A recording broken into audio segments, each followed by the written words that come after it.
Now we have to talk about Tupac, which I wasn't committed to, but then I watched the doc. So didn't know you were getting that.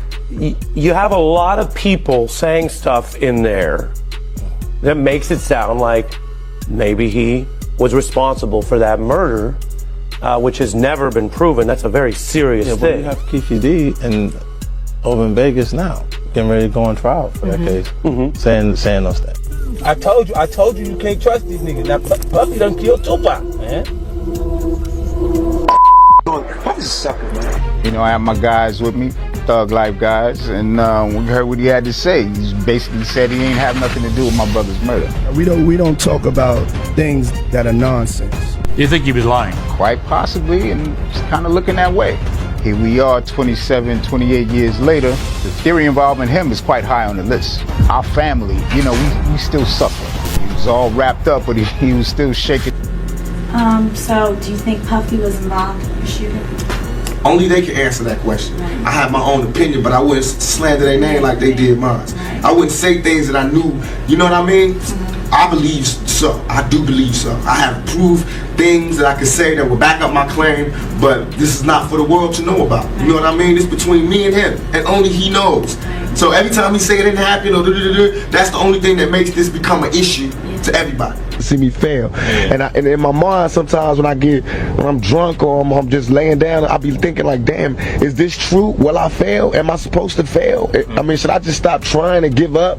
But then I'll be like, nah, hold on, that's exactly what they waiting for me to do, is to just say this is too much, I can't take it and give up. So now it's a fun little game that I cry at sometimes, I laugh at sometimes, I smile, I have good times and bad times, but it's a game. It's this game of life. Do I win or do I?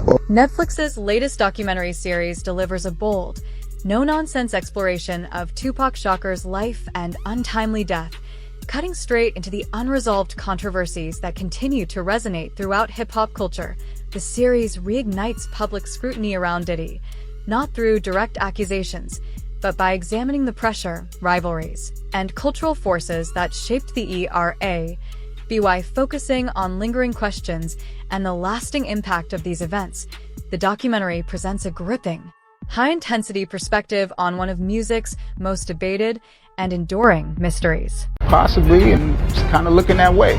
Here we are 27, 28 years later. The theory involving him is quite high on the list. Our family, you know, we still suffer.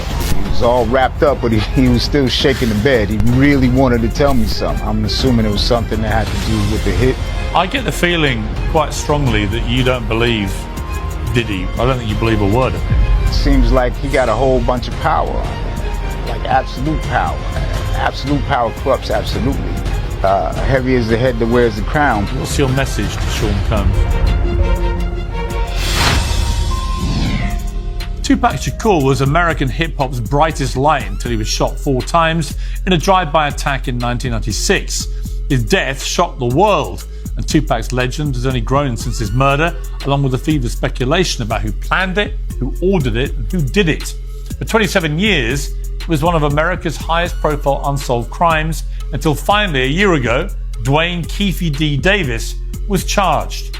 He'd bragged about being inside the Cadillac from which the fatal shots were fired, albeit not by him, and awaits trial as the last surviving suspect. But there are many unanswered questions and a tangled web of claims embroidering notorious figures and an infamous East Coast-West Coast gang rivalry. Many people speculate that this web entangles P. Diddy. Sean Combs is, of course, facing trial on a battery of charges, including sex trafficking and racketeering. With his alleged crimes under the spotlight, members of Tupac's family have this week hired an investigator to examine the links between Diddy and the murder. And joining me now is Tupac Shakur's brother, Mopreme. Well, Mopreme, thank you very much indeed for joining me. Good afternoon, good morning, good evening. I don't know what time it is there. It's like early evening in the UK. Are you in LA? Currently. Yeah. Shout out to all of my people across the pond.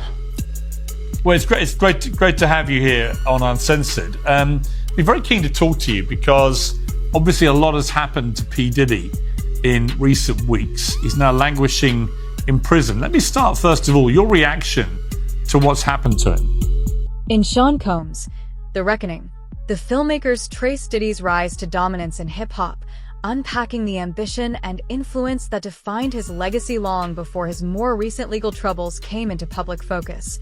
The series revisits his increasingly strained relationship with Tupac Shakur, as recalled by Tupac's cousin William Lassane, while placing both figures within the volatile backdrop of the East Coast. West Coast rivalry at its peak. Through first-hand accounts, the documentary captures the intensity, shifting loyalties, and growing mistrust surrounding the two icons, showing how cultural divisions fueled years of speculation and continue to shape the debate over the unresolved questions tied to Tupac's 1996 murder in Las Vegas. My favorite thing about 50 Cent's Netflix Diddy documentary is how he built a timeline off of this information. And one of my favorite parts of this documentary is them really getting into the timeline of events when it comes to Tupac and Biggie. And it really gives us a lot of perspective from people that were close to the situation, and a lot of people allege in this documentary that they believe that Diddy was very jealous of Tupac. And they pretty much go through everything from the quad incident and Tupac believing that Puffy was behind it, like he said in the Vibe interview. And they lay out this whole timeline of the downfall happening perfectly, in my opinion. We are even hearing from Greg Kading, the detective that worked on Tupac and Biggie's case in this documentary. He is the investigator that did that proffer agreement with Keefe D way back in 2008, where Keefe D alleged that Diddy tried to offer him $1 million to take out Tupac and Suge Knight. And Tupac's trial with Keefe D is coming up very soon in early 2026. And we know that Diddy's name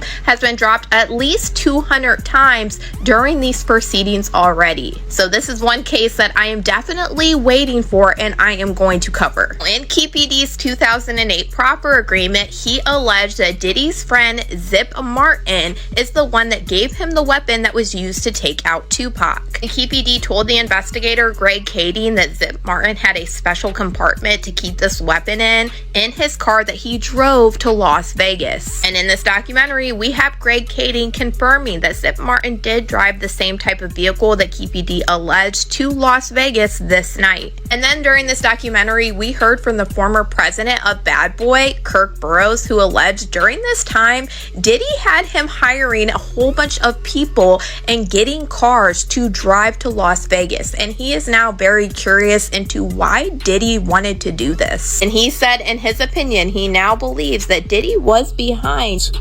You know, there was the rumor that after Pac got killed, Puffy gave Zip $1 million that was supposed to be handed over, and Zip ended up keeping it. And I remember when I interviewed TK Kirkland, who was actually roommates with Zip at one point. They were that close. He actually said, yeah. The feds said that too. He said that shit actually happened. Well, the story that has circulated was that after Tupac got killed, Puffy allegedly gave the money, I heard, to Zip. Yes. And Zip was supposed to give the money to Keefe in that. Yes. But he never gave the money to him. But thank God he never gave him the money, right? Think about it. If he gave the money, Puffy will be in prison now, money for hire, a murder for hire. So thank God. It's just a true story. I'm not saying yes or no, but if he would have gave him... William Lassane spoke candidly about the tension between the two artists, describing it as intense, deeply rooted, and shaped by increasing pressure as Tupac Shakur's influence and independence continued to grow. He suggested that Diddy may have felt challenged by that shift. Rather than placing blame, Lassane encouraged a broader view of the circumstances surrounding the 1994 New York shooting, highlighting how chaotic, fast-moving, and not fully understood the situation was at the time. Gene Deal echoed a similar perspective, pointing to the intense competitive pressure between the artists and noting that the rivalry further amplified an already volatile period in hip-hop history. It would have been a murder for hire and Puffy would be locked up. The FBI said he's a dirty motherfucker. Yeah, and he even said that, like, in retrospect, that was probably the best thing that could have ever happened to Puffy. By Zip stealing the money, now Puffy isn't connected to that shit. Or else it would have been like a murder for hire or something, you know what I'm saying? The FBI said it was just Zip. So the FBI told you the same thing? He was a dirty motherfucker, yeah. So the FBI told you that Zip kept that money as well? They said Zip's a dirty motherfucker. Everybody cross you. You the last one to know every fucking thing. Even lawyers, your friends, everybody can cross your ass. You just don't know. Even the dudes you was riding in the car with every day, like a low jack. Like, what the fuck? Yeah, well, I mean, like I said, Zip had a history of ripping people off. Yeah. He never ripped me off. Well, otherwise he wouldn't have. Did he technically do? I mean, if he kept the money that supposedly. True. So actually, he ripped you off for $1 million. Yeah. If that's what happened, yeah. They sure said it. The FBI said that. The people down, U.S. attorneys, all that. They said that. Zip's a piece. They said he's a piece of shit. But I didn't ever know that he got no money. But they said he got it. Yeah. Yeah. Well, Gene Deal said he got it too. Kirkland, yeah. Alongside William Lassane's remarks, Moprim Shakur, Tupac's brother, has emphasized that the circumstances surrounding Tupac Shakur's death require ongoing and careful examination. He calls for a deeper, more comprehensive look at every aspect of that turbulent period, stressing the importance of considering the broader environment and all connected individuals, not to assign blame, but to ensure a full understanding of the events. According to Moprim, real clarity can only emerge when no critical detail is overlooked in the search for truth. Coming out of his room like that, and that's for real, for real. You understand? I'll be like, yo, when I had to, because most of the time I would walk some of them to the door, walk them to get their cabs or whatever like that, or take them down the street and get their cabs and everything like that. Now you be like, I'd be laughing. I just kept a smile on my face when it came to that shit, because I know for a fact. Because he said it himself. He said, I don't know how to talk to women. I don't know how to talk to girls. You understand? I said, you don't have to know how to talk to nobody. You're a millionaire. You got it. So he was jealous of Pac because Pac ain't had to do that. Pac had that aura, you know what I'm saying? And he probably knew how to communicate with women. And most women who he talked to that said stuff said about him. You understand? Like, and we talk about the whole incident of the Quad Studio shit. Like in the documentary, they was talking about that, right? You know what I'm saying? They talked about the Quad Studio shit, but they didn't mention the fact, and they left it out, that Big and C's did not know that Puff and Andre Harrell was in Jimmy Henchman's office the day Pac got killed. I mean, the day Pac got shot at Quad Studio. Let me repeat that again so it don't get mixed up in the whole thing. They did not mention that Andre Harrell and Puff Daddy and Jimmy Henchman were all in the office together.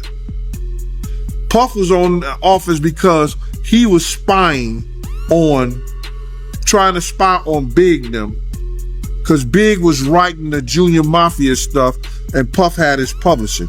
I told this to a couple of people before. I said it before, and you got people that's running with it like they knew the story in the whole 9 yards. You understand? They'll lie and you ask them, how do you know that? Who told you? They couldn't even tell you that. They'll tell you some lie, they did some kind of investigation, but it didn't happen like that. You understand? Puff was there to spy on Big because he had owned Big Publishing. And Big had turned around, and the same people who helped Puff get Big Publishing told Big. Moprim Shakur later shared that in Tupac Shakur's final moments, his brother seemed desperate to communicate something deeply important.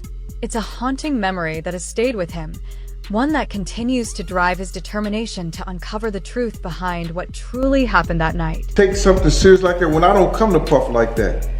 You understand what I'm saying?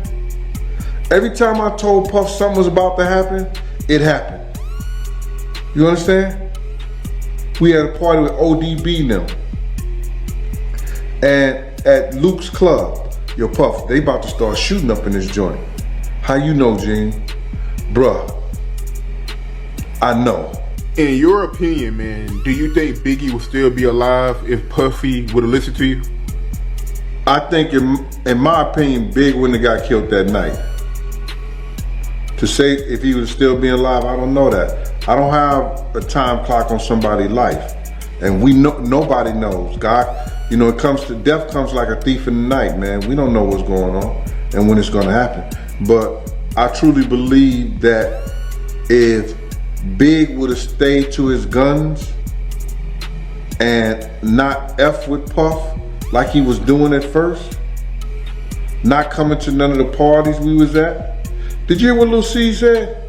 We wasn't even messing with Puff. We was doing our own thing.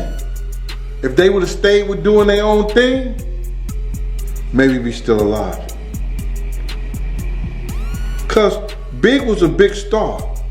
Show me one picture out in LA, since they was going to all kind of clubs and all kind of spots and all kind of restaurants, that somebody got them with them.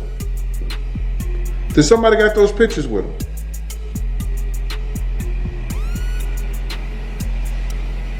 Have you seen any? Only place you seen them was at Sway, the radio stations, right? The video shoot. Where all the other places with all the other pictures?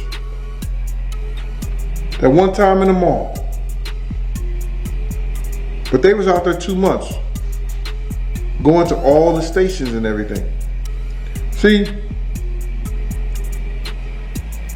I think that what we're looking at is this, is that two men with two great egos that got all the money in the world. Now see,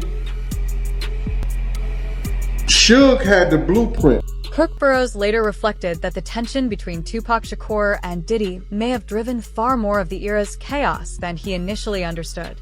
William Lassane echoed that perspective, explaining how pressure intensified as Diddy focused on the rapid rise of the notorious B.I.G., while Tupac followed a fiercely independent path. Those diverging ambitions created an increasingly volatile and competitive atmosphere, one that ultimately set the stage for Tupac's 1994 visit to Quad Recording Studios, where he was violently attacked in an incident that became a defining moment in hip-hop history, although others were reportedly present in the building and were never linked to the crime. Tupac's later expressions of doubt and unease have continued to fuel debate and controversy decades later. Puff wanted that part too. He auditioned for that part too. You understand? People may not tell y'all that, but he auditioned for that part too. So, you know, he wanted, and then you gotta see, like, you could just go tell that the drugs had his mind so messed up, whereas that he started thinking he was Tupac. For instance, did you see that Grammy speech he did? I mean, I've seen quite a few speeches from Diddy. I don't remember. Hey, listen to the verbiage in there. He's saying the same stuff Pac was saying. Oh, wow. The same, okay. The same, if people go back, he's saying the same stuff with Pac. Why? Why? It's crazy. You know what I'm saying? He did have he disliked Pac, but he also loved him in certain things. It's a strange, weird, it's a strange, weird, I guess, relationship that they had, bro. Yeah, that is crazy, man. Cause I even interviewed Reggie, and like Suge and Diddy were cool too. Even when that beef was going on, I heard they were still communicating and like not. I don't know, man. It was like this weird dynamic that they had. Y'all thought it was an East Coast West Coast war. One day we was in behind a house of blues. You hear me? We was driving through that. We had a reporter in the car. He was either from Billboard or he was from what's that other big magazine? Rolling Stones. It may have been Rolling Stones. He's in the car with me. Riz is on the driver's side. Riz is on the passenger side in the back. The reporter's in the middle. I'm on the driver's side in the back. You got Kenny driving, Puff is in the front. We see Suge and Tupac, right? Pac is in a white Rolls Royce convertible. Sugar's in a red Rolls Royce convertible. It's about a House of Blues. Behind the House of Blues is a... Diddy has consistently denied any connection to the attack at Quad Recording Studios, maintaining that neither he nor the notorious B.I.G. had any involvement in the incident. In contrast, Gene Deal has described the moment as a reflection of the intense pressure and rivalries that define the ERA. BY placing these perspectives side by side, the series underscores the complexity of 1990s hip-hop, showing how ambition, competition, and loyalty collided to shape one of the genre's most examined and continuously debated periods. Word, like it's like like the Twilight Zone, because it's like some evil, unstoppable shit that it just won't let me go. It's just got his hands on me and it just want to see me fail. And in my mind, sometimes when I'm drunk or I'm just laying down, I'll be thinking like, damn, is this true? Will I fail? Am I supposed to fail? I mean, should I just stop trying and give up? But then I'll be like, nah, hold on, that's exactly what they waiting for me to do. Is to just say this is too much, I can't take it and give up. So now it's a fun little game that I cry at sometimes. I laugh at sometimes, I smile, I have good times and bad times, but it's a game. It's this game of life. Do I win or do I lose? I know one day they're gonna shut the game down, but I have to have as much fun and get around the board as many times as I can before it's my turn to leave. That's for real. And that's it. That's for real. We chilling with Tupac right now. We're gonna come back with some more Tupac. We just lounging in this trailer. Me and Ellie, at the set. Alright, we'll be right back.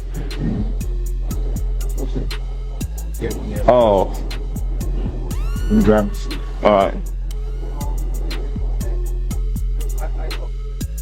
Right, actually, about.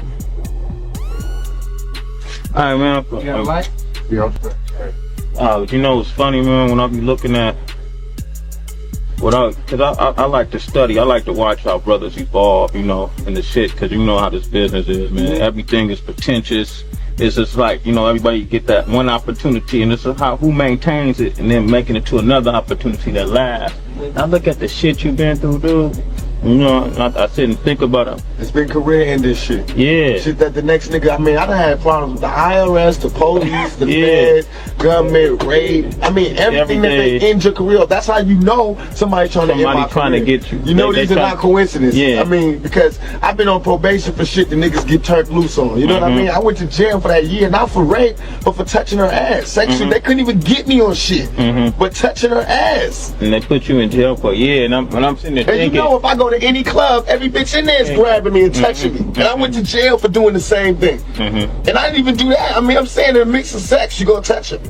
You know what I mean? This was me and her personally. But they took that, and they blew it out of proportion. And then, what fucked it up is how, like, the media and shit, you look in the papers, they paint you so bad. You know what I'm saying? But the motherfuckers, they know. Not only they know what goes on. Years later, in 2011, Dexter Isaac came forward claiming responsibility for the 1994 shooting at Quad Recording Studios. He alleged that his actions were carried out under the direction of a prominent music industry figure who was reportedly present at the time. While his statement introduced a new layer to the case, it ultimately became another piece in an already complex web of allegations, counterclaims, and unresolved questions.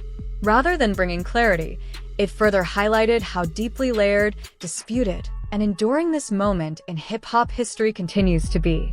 I did the interview with Kirk Burrows, right? He told me a story about how when Tupac was in prison, he sent the letter to Bad Boy, letting them know when he get out, it was beef. Did you know about that? I knew about the letter, but I didn't know about the content of it. You understand? See, you gotta realize, Pac had people like Jada Pickett, Jasmine Guy, and it was somebody else. They was going around trying to collect money to get Pac out of jail. Nobody from Bad Boy gave up a dime. Nobody from Big Camp gave up a dime. But Big told me himself, he said, man, I was broke, I ain't had no money. I was like, yo, nigga, nobody tell you to do a show or something? You get the door? He didn't think about it. He didn't have any guidance on that. So what got back to you when it came to the letter, even though you didn't know what the letter was about? But at that time when Tupac sent the letter to Bad Boy, what word got back to you about the letter? Or did Puffy and Kirk Burrows keep it under wraps? Just take me back, man, to real time when it came to that.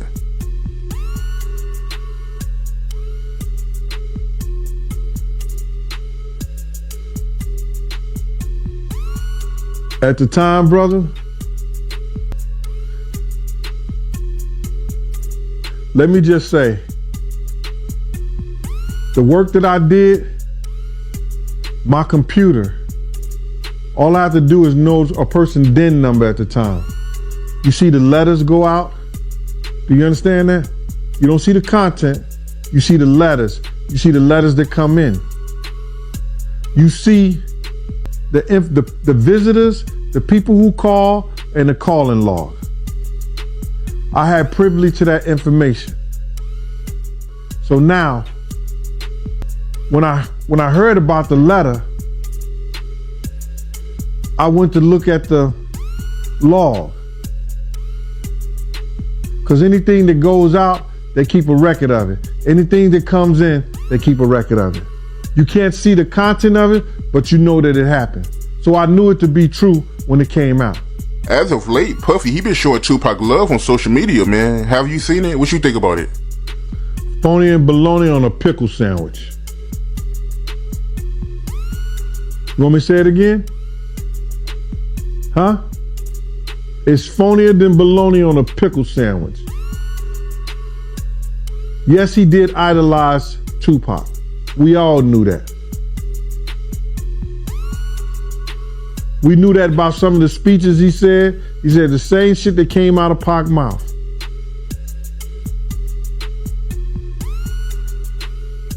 But he didn't like him.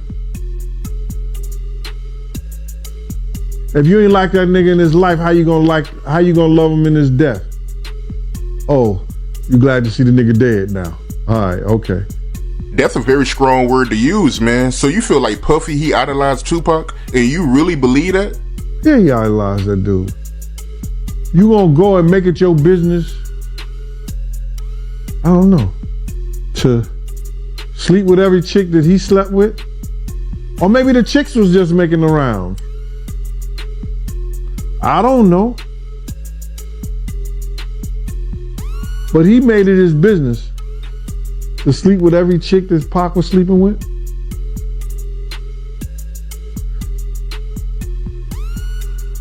Pac was the first one that came out with that yellow and black Versace shirt. What Puff go do? I want that same shirt right there.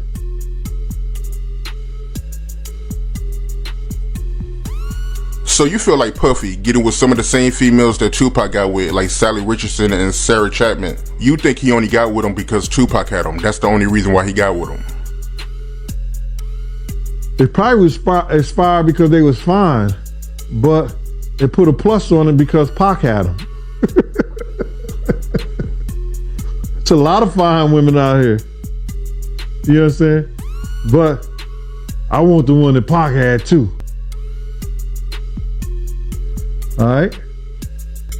James Rosemond, widely known as Jimmy Henchman, has firmly denied any involvement in the incident at Quad Recording Studios, stating clearly that he played no role in what happened.